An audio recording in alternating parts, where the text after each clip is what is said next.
Today, there has been a lot of progress made by the Ukrainian troops on the front lines. From a footage shows Vladimir Putin's army in crisis as hundreds of troops cut off and dozens surrender.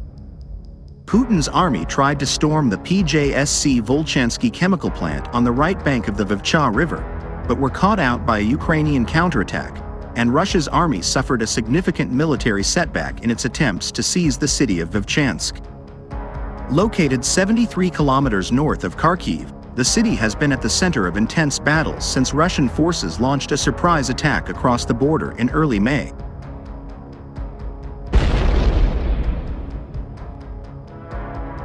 After making initial gains, the Russians have become bogged down in the city in the face of fierce Ukrainian resistance, and several Ukrainian units, including the elite 82nd Air Assault Brigade, have stemmed the Russian tide and are now retaking territory from their bitter enemies.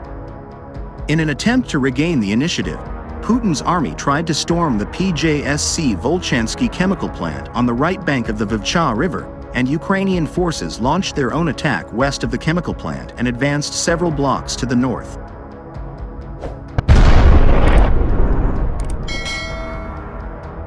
As a result, they succeeded in cutting off 400 Russian soldiers from their units, and 30 Russians then surrendered after repeated attempts to rescue the troops failed. A Ukrainian drone operator said, "The Russians are surrounded here with zero chances of evacuation or reinforcements," with using a slang term for Russian soldiers. He added, "A bunch of dead and wounded orcs." The Russian troops are still holed up in the factory awaiting rescue and are coming under continual fire. From videos circulating on social media channels show Ukrainian troops firing Stugna P anti-tank missiles at the building.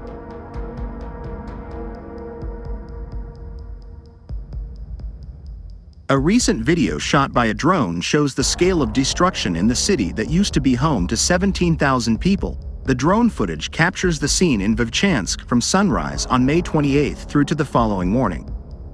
In one scene shot early morning, thick smoke obscures the sky over a residential complex where fires burn from multiple blocks.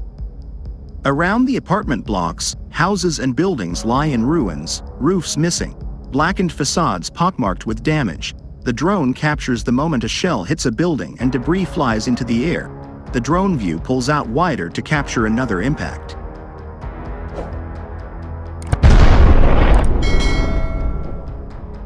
On the other hand, Ukrainian troops are preparing for any scenario. In the south of the country's Kharkiv region, Kyiv's military insists, after Ukrainian sources warned Russia is preparing to launch a new push across the border from the eastern Luhansk region. Kyiv's fighters are ready for any scenario and development, Lieutenant Colonel Nazar Voloshin, a spokesperson for Ukraine's Kortitsia grouping of forces in the east of the country, told media on Thursday.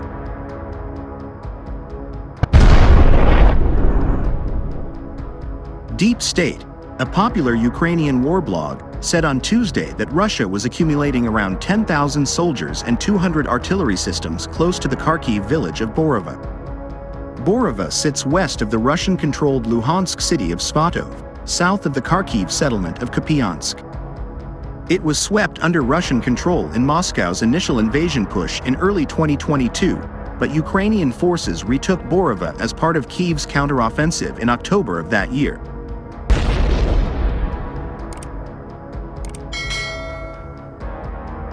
The Center for Defense Strategies, a Ukrainian think tank, said on Wednesday that Russia's army was supported by special forces and private military company units, attempting to capture Borova. The term, private military company, has typically been shorthand for mercenary forces fighting in the war in Ukraine.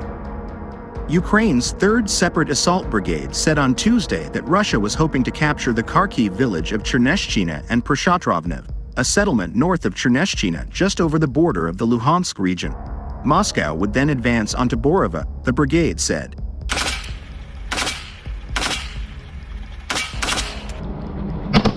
Russian forces, along with armored vehicles and artillery, were using first-person view, FPV, drones, guided aerial bombs and chemical weapons, the brigade added in post to messaging app Telegram.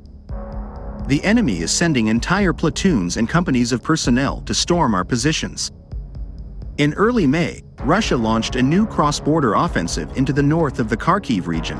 while Ukraine warned Moscow hoped to divide up and overstretch Kyiv's resources and claim gains in the eastern Donetsk region.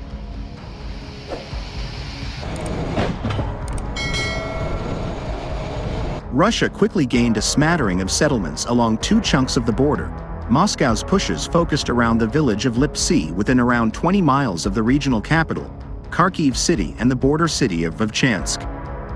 Ukraine then reported intensified fighting in Donetsk, with Russia making small but steady gains along this section of the hundreds of miles of frontline territory, but fighting has continued south of Kupiansk, including just west of the Luhansk cities of Kreminna and Lysychansk.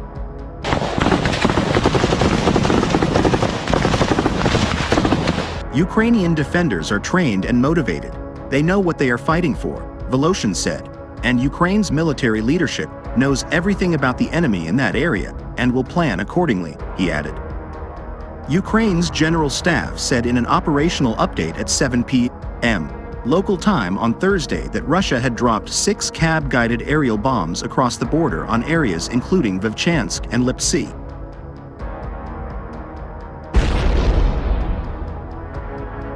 Russia's defense ministry said on Thursday that it had continued to advance in northern Kharkiv, targeting Ukrainian forces in several settlements, including Vovchansk and Lipsy.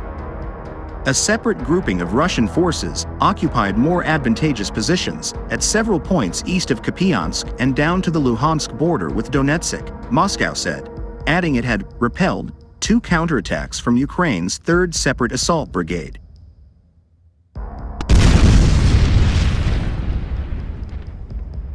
Currently, Ukraine's military can use US-supplied long-range missiles to strike targets deeper inside Russia if it is acting in self-defense, the Pentagon said.